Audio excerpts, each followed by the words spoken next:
हरि बोल। सभी गुरु वैष्णवों के चरणों में मैं दंडवत प्रणाम ज्ञापन करती हूँ।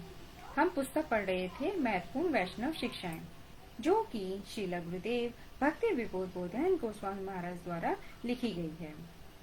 आशा करती हूँ आप सभी श्री गुरुदेव जी की वाणी का रसास्वादन कर इससे लाभ उठा रहे होंगे। अभी तक हमने प्रश्न करे थे 93 तक कंप्लीट कर लिए थे। अब हम 94 से स्टार्ट करेंगे।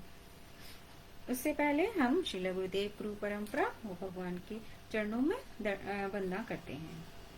ओम अज्ञानतिम्रान्धस्य ज्ञानाञ्जनशलाकया चक्षुरुन्मीलितं येन तस्मै श्रीगुरुवे नमः।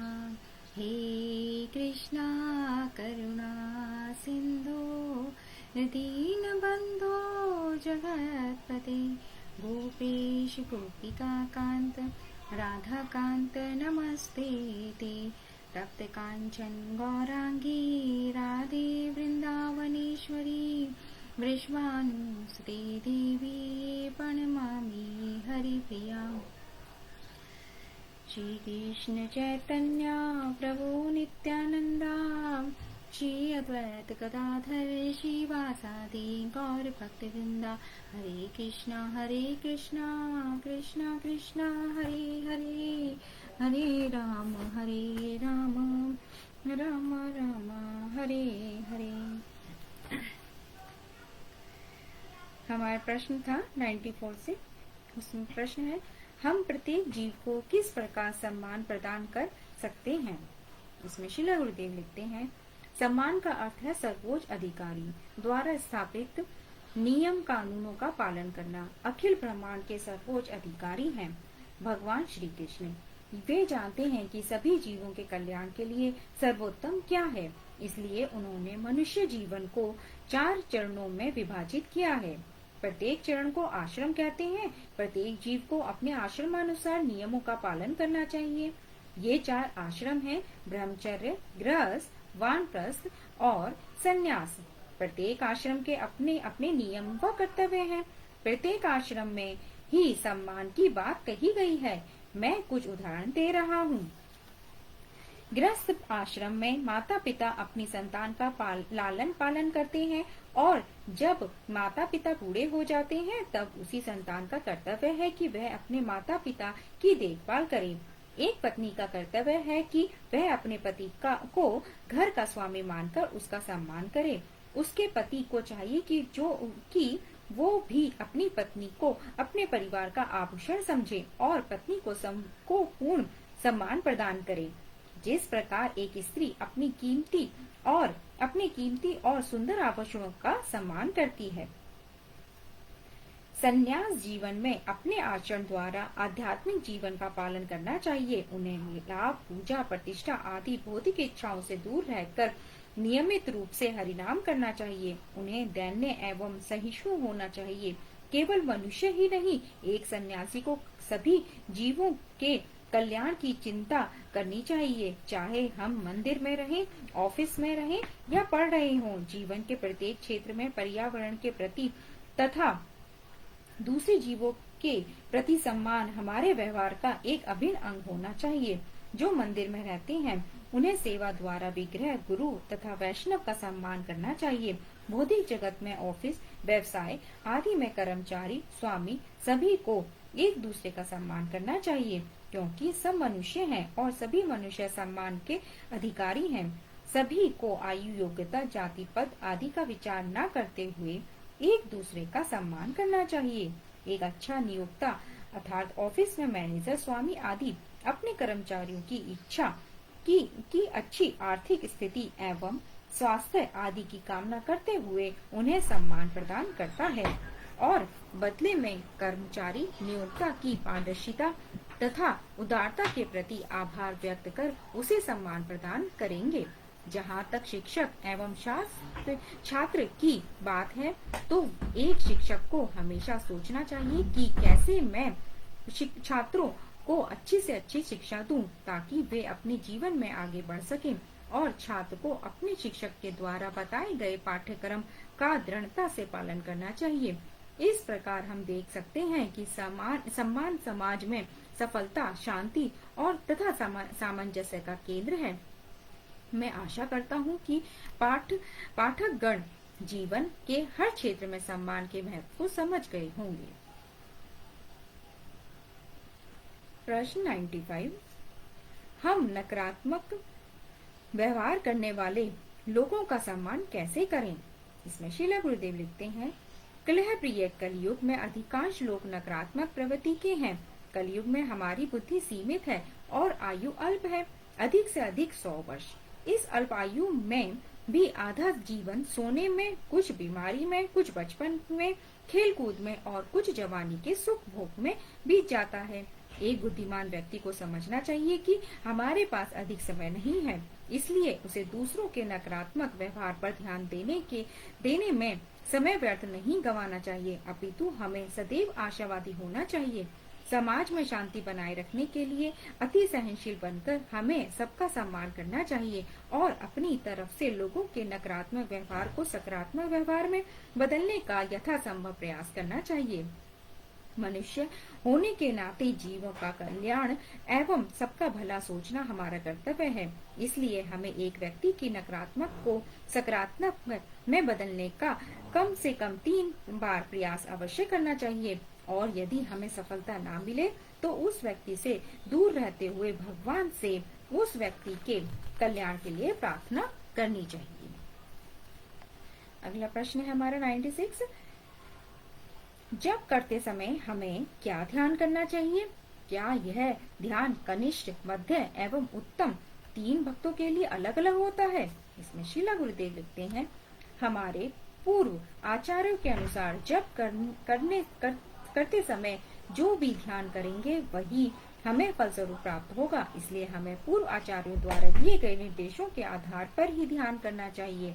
प्रारंभिक अवस्था में एक भक्त को श्री श्री राधा कृष्ण के रूप का चिंतन करते हुए ध्यान पूर्वक हरिनाम को सुनते हुए जप करना चाहिए। धीरे धीरे मध्य अवस्था की ओर बढ़ते हुए उसका मन श्री श्री राधा कृष्ण के गुणों की ओर आकर्षित होने लगेगा और उसके हृदय में शुद्ध भक्तों के प्रति स्नेह जागृत होने लगेगा। तत्पश्चात मध्यम अवस्था से आगे बढ़ते हुए उसे ध्यान में वृंदावन में श्री श्री राधा कृष्ण की लीलाओं का दर्शन होने लगेगा। यह ध्यान ही उन्नत अवस्था है। अंततः उत्तम अवस्था प्राप्त होने पर भक्त ध्यान में श्री श्री राधा कृष्ण की लीला में प्रवेश कर जाता है। उस लीला में वह उन सखियों के अनुगत्य में जिनकी मुखिया ललिता देवी हैं, मंजी रूप में सेवा करने लगता है। उस समय उस भक्त को पता चल जाता है कि उसका नित्य स्वरूप क्या है, उसकी नित्य आयु कितनी है, उसकी क्या सेवा है और उसका परिधान अर्थात वस्त्र कैसा है। इस उत्तम अवस्था में हमारा भौतिक शरीर तो इस जगत में रहता है, किंतु ध्यान में हम श्री श्री राधा कृष्ण युगल की सेवा में नियुक्त रहते हैं। हमारा अगला प्रश्न है 97, स्वतंत्र इच्छा का क्या अर्थ है?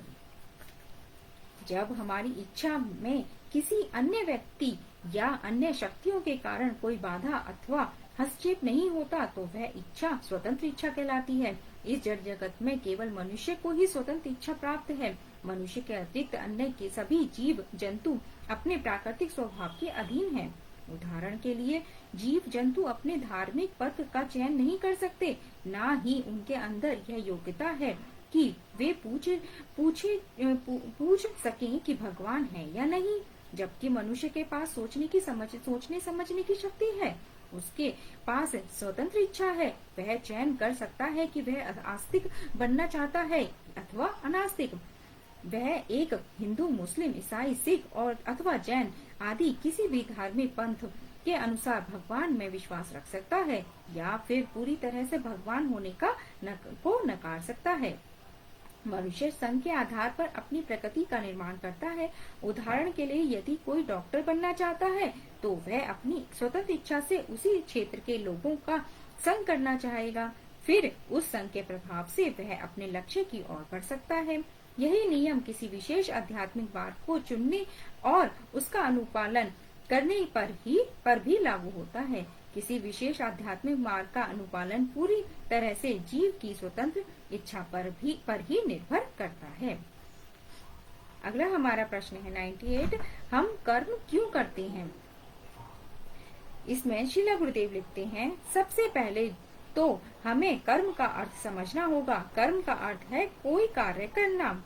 ऊर्जा कभी भी स्थिर नहीं हो रहती, यह सदैव चलायमान रहती है। इसलिए जहाँ भी ऊर्जा है वहाँ कर्म भी है। भौतिक जगत में रहने के कारण भौतिक ऊर्जा हमें हमेशा कर्म की ओर खींचती रहती है। इस जड़ जगत की प्रकृति एक व्यक्ति को कर्म में बांधे रखती है।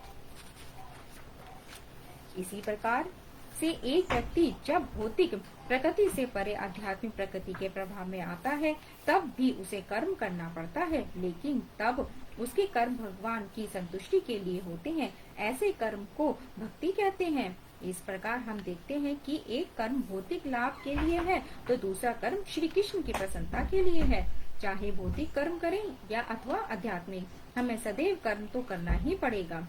हम कर्म करने के लिए बाध्य हैं, हम कर्म से बच नहीं सकते। भौतिक कर्म करने तथा आध्यात्मिक कर्म करने में प्रमुख अंतर यही है कि एक का परिणाम अस्थायी होता है और दूसरे का नित्य। हमारा अगला प्रश्न है 99, हमें शुरुआत से ही अच्छा संग क्यों नहीं मिलता? इसमें श्रीला गुरुदेव लिखते हैं, जैसा कि पहले ही बताया गया है कि मनुष्यों को स्वतंत्र इच्छा मिली है। केवल इतना ही नहीं, हमें सर्वश्रेष्ठ बुद्धि भी मिली है। इस बुद्धि और स्वतंत्रता से ही हम निर्णय कर सकते हैं कि हमें किसका संग करना है, क्योंकि इस संसार में तो हमारा सामना अच्छे व बुरे दोनों ही प्रकार के संग से होता है। आज समाज में अनेकों धार्मिक पंथ हैं। कुछ हरे कृष्ण नाम का जप करते हैं और कुछ काली देवी या दुर्गा देवी की आराधना करते हैं, और बहुत से लोग इस्लाम, ईसाई आदि अन्य धार्मिक पंथों का अवलंबन करते हैं। सबसे रुचिकर बात तो यह है कि प्रत्येक धार्मिक पंथ का व्यक्ति सोचता है कि उसका संग सर्वश्रेष्ठ है। इसलिए हम यह नहीं कह सकते कि हमें अच्छा संग नहीं मिल रहा है। यह एक व्यक्ति की धार्मिक आस्था, धार्मिक विश्वास और तथा उसको मिलने वाले संग के प्रभाव पर निर्भर करता है। अच्छा संग क्या होता है, इस बात को अच्छे से समझने के लिए हमें अपने आसपास भिन्न प्रकार के संगों का तुलनात्मक मूल्यांकन करना चाहिए और हमें देखना चाहिए कि हमारे संग से मिलने वाला ज्ञान प्रामाणिक एवं अधिकृत है या नहीं। हमारा अगला प्रश्न है 100, क्या बुरे कर्मों के कारण मिलने वाले फल अर्थात परिणाम को समाप्त करने का कोई तरीका है? इसमें श्रीला गुरुदेव लिखते हैं, हमारे पूर्व कर्मों से ही हमारे भाग्य का निर्धारण होता है। जैसे कि आम के बीज बोने पर ही आम का पेड़ उगेगा, आम के पौधे को ठीक से देखभाल करने पर ही आम का पेड़ परिपक्व होकर आम फल देगा। इसी प्रकार हमारे अच्छे बुरे कर्मों के आधार पर ही हमें अनुकूल अथवा प्रतिकूल परिणाम मिलेगा, अर्थात जैसा बोएंगे वैसा ही पाएंगे। यहाँ कुछ उदाहरण है कि किस प्रकार हमें अपने कर्मों का फल मिलता है। मान लो एक व्यक्ति है जिसने पूरे जीवन भर ढोंग पाखंड किया है, तो परिणाम स्वरूप उस व्यक्ति को किसी घने जंगल में सर्प योनि में जन्म हो सकता है। अगर कोई व्यक्ति बेशर्म है तो हो सकता है कि उसे पेड़ का जन्म मिले। जिद्दी होने पर हाथी का जन्म मिल सकता है। इस भौतिक जगत में भगवान को प्रसन्न करना ही सर्वश्रेष्ठ कर्म है।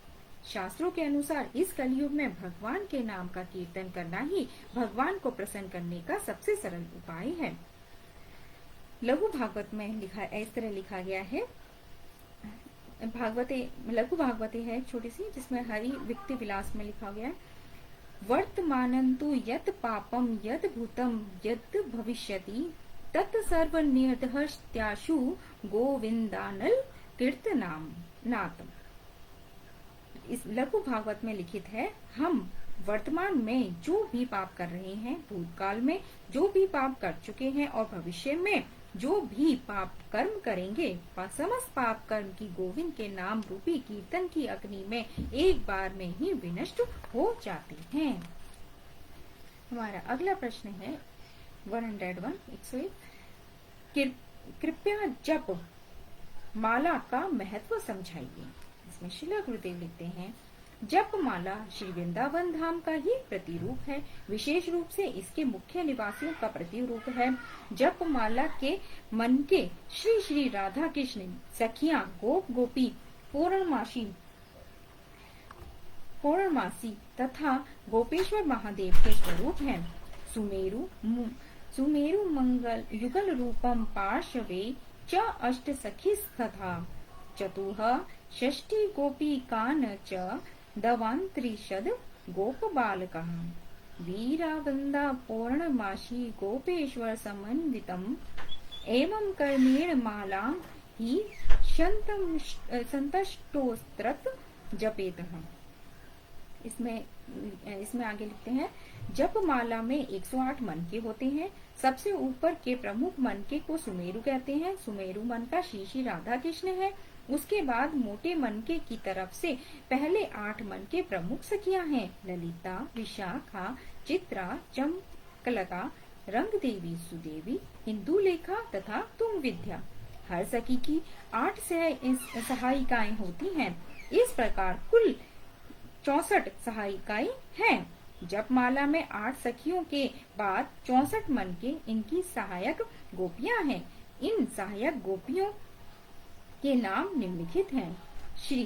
पहले में है श्री ललिता सखी का समूह, उसमें आते हैं रत्न प्रभा, रत्न कला, सुभद्रा, भद्ररेखिका, सुमीखी, घनिष्ठा, कलाहंसी, कला पिनी। और ख में है श्री विशाखा सखी का समूह, माधवी, मालती, चंद्ररेखिका, गुर्जरी, हरणी, चपला, सुरभि, सुभार्णा। इसके आगे है ग में श्री चित्रा सखी का समूह, उसमें है रासलिका, तिलकिनी, सौरसैनी, सुगंधिका, कमीला यानी कि रमीला, कामनागरी, नागरी, नागबेलिका। इसमें फिर घ में आते हैं श्री इंदुलेखा सखी का समूह, उसमें क्या कौन कौन से हैं वो पढ़ते, तुकभद्रा, रासतुंगा, रंगवती, सुमंगला, चित्रलेखा, विचित्रांगी, गोदनी, मदनालसा। फिर आगे हैं श्री चंपकलता सखी का समूह, उसमें आते हैं कुरंगाक्षी, सुचिरता, मांडली, मणिकुंडला, चंद्रिका, चंद्रतिलका और पद्माक्षी और सुमिंद्रा। फिर चा में है श्री रंग देवी सखी का समूह, उसमें आते हैं कलाकंठी, शशिकला, कमला, माधुरी, इंदुरा, कंद सुंदरी, काम लतिका, प्रेमा मंजरी। फिर छा में आते हैं श्री तुंग विद्या सखी का समूह में मंजू मेधा, सुमधुरा, सुमध्या, मधुरेक्षणा, तनुमध्या, मधुत्पना, गुणचूड़ा और वरांगदा। फिर आगे श्री सुदेवी सखी का समूह में आ रही हैं कावेरी, चारु कावेरी, सुकेशी, मंजू केशिका, हार हीरा, महाहीरा, हारकंठी और मनोहरा। जब माला में उपरोक्त जो 64 सखियां हैं, सखियों के बाद 32 मन के 32 गोप बालक हैं। अंत के 4 मन के वीरा देवी, वृंदा देवी, पौर्णमासी और गोपेश्वर महादेव हैं। इस प्रकार जपमाला के 108 मनकों के रूप में श्री वृंदावन धाम है। जपमाला के मन के श्री वृंदावन धाम के रूप में कुछ इस प्रकार से व्यवस्थित हैं। कल्प वृंदावन में कल्प वृक्ष के नीचे एक रत्न जड़ित सिंहासन पर श्री श्री राधा कृष्ण युगल विराजमान है। उनके चारों ओर उनकी 8 प्रमुख सखियां अपनी सहायक गोपियों के साथ उनकी सेवा कर रही हैं। हमारा अगला प्रश्न है 102। क्या हम हरि नाम जप करते समय कृष्ण के अतिरिक्त भगवान के किसी अन्य रूप का ध्यान कर सकते हैं? उसमें श्रील गुरुदेव लिखते हैं, भगवान कृष्ण के अतिरिक्त जप करते समय हम चैतन्य महाप्रभु तथा उनके पार्षदों का ध्यान कर सकते हैं, लेकिन चैतन्य महाप्रभु एवं उनके पार्षदों के अतिरिक्त जप करते समय भगवान के किसी अन्य रूप का ध्यान नहीं करना चाहिए, क्योंकि हरिनाम तो चिंतामणि है। हम हरिनाम करते समय जो चिंता करेंगे वही हमें फलस्वरूप प्राप्त होगा। इसलिए जप करते समय श्री श्री राधा कृष्ण के अतिरिक्त किसी भी दूसरे अन्य रूप का चिंतन करेंगे तो हमें गोलोक वृंदावन धाम की प्राप्ति नहीं होगी। इसके बाद हमारा अगला प्रश्न है 103। कुछ वैष्णव कहते हैं कि 16 माला जप करने से ही श्री कृष्ण के चरण कमलों की प्राप्ति हो जाएगी और कुछ वैष्णव 64 माला जप करने के लिए कहते हैं। इस विषय में आपका क्या विचार है? इसमें श्रील गुरुदेव लिखते हैं, सबसे पहले शुद्धता के साथ हरिनाम करना अति महत्वपूर्ण है। हमारा उद्देश्य संख्या पूर्ण करना नहीं, हमारा उद्देश्य गोलोक वृंदावन पहुंचना है। हरे कृष्ण महामंत्र तो गोलोक का प्रेम धन है। गोलोकेर प्रेम धन हरिनाम संकीर्तन।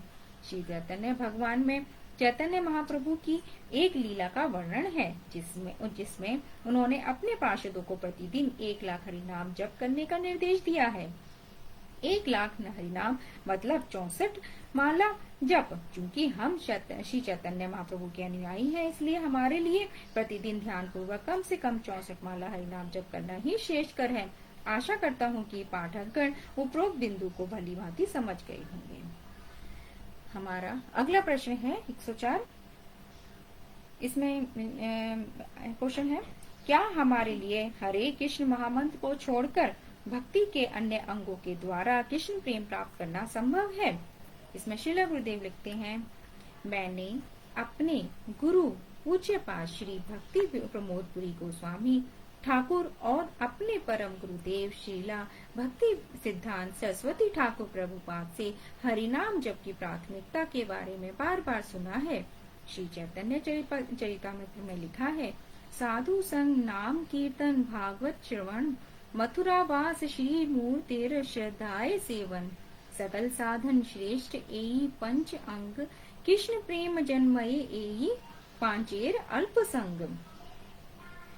साधु संग नाम कीर्तन भगवान श्रवण मथुरा वास तथा श्री मूर्ति की श्रद्धा पूर्वक सेवा समस्त प्रकार के साधन के अंगों में ये 5 अंग सबसे श्रेष्ठ हैं। इन 5 में से किसी एक के अल्प संग से ही कृष्ण प्रेम उत्पन्न हो जाता है। भजनेर मध्य श्रेष्ठ नव विद्या भक्ति कृष्ण प्रेम कृष्ण दिते धरे महाशक्ति तार मध्य सर्वश्रेष्ठ नाम संकीर्तन निरपराधे नाम लैले पाए प्रेम धन। ये भी चैतन्य चरितामृत से लिया गया है। भजन के अनेकानेक अंगों में से लब्धा भक्ति अर्थात 9 प्रकार के भक्ति के अंग श्रेष्ठ हैं। उन 9 प्रकार के भक्ति अंगों में कृष्ण के प्रति प्रेम तथा कृष्ण को प्रदान करने की महाशक्ति है। 9 प्रकार की भक्ति के अंगों में से नाम संकीर्तन ही सर्वश्रेष्ठ है। अपराध रहित होकर भगवान नाम ग्रहण करने से प्रेम धन की प्राप्ति होती है। पूज्यपाद श्रील प्रभुपाद भक्ति सिद्धांत सरस्वती गोस्वामी ठाकुर ने बताया है, उपरोक्त बताए गए साधु संग मथुरावास आदि भक्ति में 5 अंग श्री कृष्ण के नाम जप के बिना अधूरे हैं। लेकिन अगर हम केवल कृष्ण नाम का कीर्तन करते हैं तो केवल कृष्ण नाम से ही हमें मथुरावास साधु संग भागवत श्रवण तथा विग्रह सेवा का फल मिल जाएगा। सभी जीवों के लिए हरिनाम संकीर्तन भगवत आराधना का श्रेष्ठ मार्ग है। हम यह नहीं कह सकते कि हरिनाम संकीर्तन की सर्तन ही भगवत प्राप्ति का एकमात्र उपाय है, लेकिन निश्चित रूप से कलयुग में भगवत प्रेम प्राप्त करने का हरिनाम संकीर्तन सबसे सरल उपाय है। हमारा अगला प्रश्न है 105। क्या बिना साधना के हम भगवत प्रेम प्राप्त कर सकते हैं? इसमें श्रील गुरुदेव लिखते हैं, व्यवहारिक रूप से तो यह असंभव है, लेकिन अगर किसी बहुत उच्च कोटि के वैष्णव की कृपा हो जाए तो बिना साधना के भगवत प्रेम मिल सकता है। हमारा अगला प्रश्न है 106। वैष्णव के क्या गुण होते हैं? एक भक्त के हृदय में ये कैसे आ सकते हैं? इसमें श्रील गुरुदेव लिखते हैं, भगवान श्री कृष्ण के रूप में श्री चैतन्य महाप्रभु ने श्री शिष्टाष्टकम में बताया है, तणादपि सुनीचेना तरोरपि सहिष्णुना अमानिना मानदेना कीर्तने सदा ये शिष्टाष्टकम से लिया गया है। इसमें बताते हैं, अपने को अत्यंत तुच्छ, तृण से अधिक दीनहीन, नीच समझकर, वृक्ष से भी अधिक सहनशील बनकर, स्वयं सम्मान की आशा त्याग कर, दूसरे को यथा योग्य सम्मान देने वाला बनकर, सदा सर्वदा निरंतर हरिनाम संकीर्तन करना चाहिए। श्री चैतन्य चैतावत में भी एक वैष्णव के 26 गुण बताए गए हैं। कृपालु, अकृत, द्रोह, सत्य सार सम, निर्दोष, वदान्य, मृदु, शुचि, अकिंचन, सर्वोपकारक, शांत, कृष्णे शरण, अकाम, निरीह, स्थिर, विजित, षड गुण, भितभुक, अप्रमत्त, मानत, अमानी, गंभीर, करुण, मैत्र, कवि, दक्ष, मौनी। ये भी चैतामृत के मध्य लीला से लिया गया है। इसमें कहते हैं, भक्त, कृपालु, शत्रु भाव से रहित, सत्य को ही सार जानने वाला, समबुद्धि से युक्त, निर्दोष, दानी, कोमल चित्र, पवित्र, जागतिक, धन संपत्ति से रहित, सभी का उपकार करने वाला, शांत, कृष्ण की शरण में रहने वाला, अकाम अर्थात इंद्रिय तर्पण की इच्छा से रहित, निरीह अर्थात भौतिक उन्नति की चेष्टा रहित, भक्ति में स्थित, काम, क्रोध, लोभ, मोह, मद और ऐश्वर्य नामक 6 प्रकार के दुर्गुणों को जीतने वाला, मित भुक यानी कि परिमित भोग स्वीकार करने वाला, अप्रमत अर्थात उन्मत्त नहीं होने वाला, मानत अर्थात दूसरों को सम्मान देने वाला, अमानी अर्थात अपने सम्मान की अभिलाषा से रहित, गंभीर, करुण यानी कि दयालु, सभी का मित्र, कवि, दक्ष और तथा मौनी होता है। वैष्णव के इन 26 गुणों में एक गुण है कृष्ण का शरण, जिसका अर्थ है एकमात्र श्री कृष्ण की ही शरण लेना। कृष्ण का शरण के साथ साथ निरंतर हरिनाम करने से एक भक्त के भीतर स्वतः ही ये गुण उत्पन्न हो जाते हैं। अगला हमारा प्रश्न है 107। कभी कभी वैष्णव समाज में हम ऐसे भक्तों से मिलते हैं जो कि भगवान के प्रति प्रगाढ़ प्रेम का दावा करते हैं, लेकिन उनका आचरण व व्यवहार उनके दावे के बिल्कुल विपरीत होता है। ऐसे में हम कैसे पहचानें कि किसी की भक्ति शुद्ध है या नहीं? इसमें श्रीला गुरुदेव लिखते हैं, भक्ति हीरे के समान है और हीरा बहुत मूल्यवान होता है। अगर हमारे पास हीरा है तो स्वाभाविक है कि हम उसे छुपाकर सुरक्षित स्थान पर रखेंगे। हम चोरी के भय से हीरे को पूरी दुनिया से प्रदर्शित नहीं करेंगे। इसी प्रकार जिनकी भक्ति शुद्ध है वे कभी भी जन सामान्य के मध्य अपने भगवत प्रेम का दावा अथवा प्रदर्शन नहीं करते, अपितु वे अपनी भक्ति को हीरे से भी अधिक मूल्यवान मानकर अपने हृदय में छुपाकर रखते हैं। महाप्रभु तो स्वयं भगवान हैं, लेकिन उन्होंने भी कभी भी अपने भीतर भक्ति भावों के होने का दावा नहीं किया। शिष्टाष्टकम के 6 श्लोक के माध्यम से उन्होंने हमें बताया है कि हम शुद्ध भक्ति को कैसे पहचान सकते हैं। नैनम गलदशुधारेया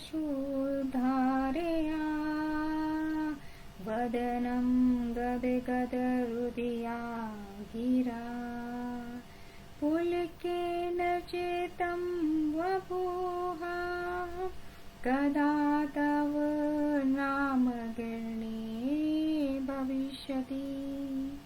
इसमें आगे लिखते हैं, आपका नाम ग्रहण करते समय मेरे नयन अश्रुधारा से और मुख गदगद वाणी से और मेरा शरीर पुलकालियों से कब व्याप्त होगा। शुद्ध भक्ति में कोई दिखावा नहीं होता। शुद्ध भक्ति से आनंद की अनुभूति होती है। जिसके हृदय में शुद्ध भक्ति है उसकी भक्ति भावना में कभी परिवर्तन नहीं होता। वह सदैव भगवान की सेवा में डूबा रहता है। दीनता, सहिष्णुता, भला, पूजा, प्रतिष्ठा की आशा से रहित होकर सभी का यथा योग्य सम्मान करते हुए हरिनाम करना शुद्ध भक्ति के लक्षण हैं। इनका हमें हृदय से पालन करना चाहिए। समाज में अपनी प्रतिष्ठा बढ़ाने के लिए हमें अपनी भक्ति का प्रदर्शन नहीं करना चाहिए। यदि हमने भक्ति का प्रदर्शन किया तो हम भक्ति साधना में हुई बिंदु मात्र अनुभूति को भी खो बैठेंगे। शुद्ध भक्ति के विपरीत भक्ति का दिखावा करने से अंत में प्रताड़ित होना पड़ता है। हमारा आखिरी क्वेश्चन है 108। भगवान श्री कृष्ण भगवद गीता में कहते हैं, मृत्यु के समय जो मेरा स्मरण करता है वह मुझे ही प्राप्त करता है। भगवान श्री कृष्ण के इस आदेश को अपने जीवन में चरितार्थ करने के लिए एक व्यक्ति को किस प्रकार की चेतना में अवस्थित होना पड़ता है? क्या अपने जीवन में कभी भी भक्ति ना करने वाला व्यक्ति इसे प्राप्त कर सकता है? भगवद गीता के इसमें श्रील गुरुदेव लिखते हैं, भगवद गीता के 8वें अध्याय के 6ठे श्लोक में भगवान कहते हैं, यम यम ये पापी स्मरण भावम त्यजित्यन्ते कलेवरम तम तमेवेति कौन्ते सदा तद भाव भाविताम। इसमें अनुवाद है, मृत्यु के समय मनुष्य जिस भाव का स्मरण करता है वह उसी भाव को प्राप्त करता है। मृत्यु के समय एक व्यक्ति को भगवान श्री कृष्ण का स्मरण करना चाहिए, लेकिन हमें ध्यान रखना चाहिए कि बिना आध्यात्मिक साधना के कोई भी भगवत धाम नहीं पहुंच सकता। श्री भागवतम में अजामिल ने अंत समय में भगवान का नारायण को नाम पुकारा, फिर भी वह तत्काल भगवत धाम नहीं जा सका। विष्णु दूतों ने उसे आध्यात्मिक साधना के लिए हरिद्वार भेज दिया। पहले उसने 12 वर्ष तक साधना की, फिर उसने भगवत धाम प्राप्त किया। वाञ्छाकल्पतरुभ्यश्च कृपा सिन्धुभ्य च पतितानां पावनेभ्यो वैष्णवेभ्यो नमो नमः। हरे कृष्णा।